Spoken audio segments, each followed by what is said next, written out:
study, our dive into chapter 2 of the book of Joel continues.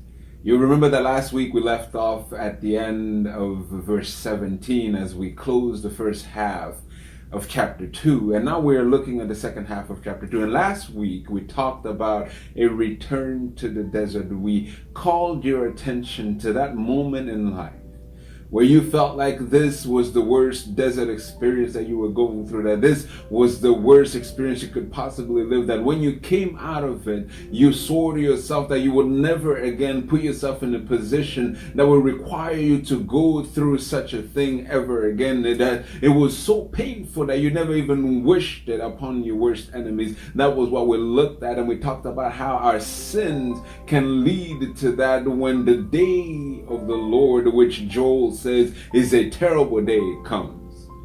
And so now we get to the second half of chapter 2 as we look at the remaining of the verses. As we were concluding in the first part, we saw that the prophet said to the people, let us go to him and confess our sins. Let us call a fast. Let us ask him to forgive us. After all, is he not steadfast? Is he not faithful? Is he not full of compassion? Maybe he will forgive us. And so the people listened to the call of the prophet and they asked for forgiveness. And here now we see what happens, what God says to them. And that in the second half of chapter 2, we see God promising to restore them, God promising to allow the land to yield again in bounties. We see God promising even the wild animals that they will have the food that they need, that they will be blessed, that the Lord is going to do it again. And then there is something that really catches me as we get to verse 23. God says to them that he has given the early rain for their vindication.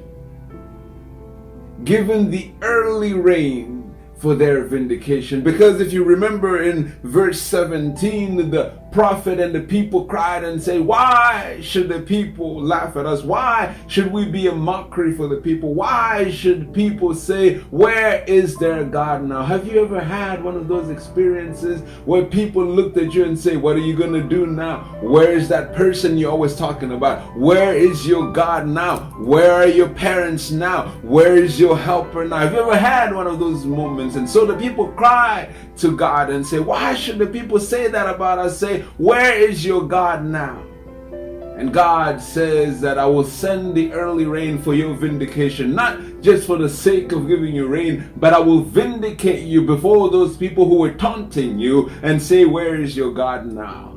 When it talks about giving them the early rains, it's talking about giving them rains in a time when everybody else around them were not getting rains. In other words, when people are having one harvest, God is going to send early rain so that these people can harvest twice. So as everybody is sitting waiting for the regular rains to come so that they can plant and then harvest, they can watch the same people that they were making fun of and saying, where is your God now? As they harvest before anybody else does. And so when God decides to vindicate you,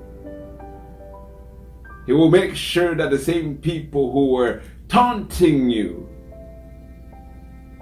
watch as the Lord works in your life. But first it requires a repentant heart. First it requires that we return to him.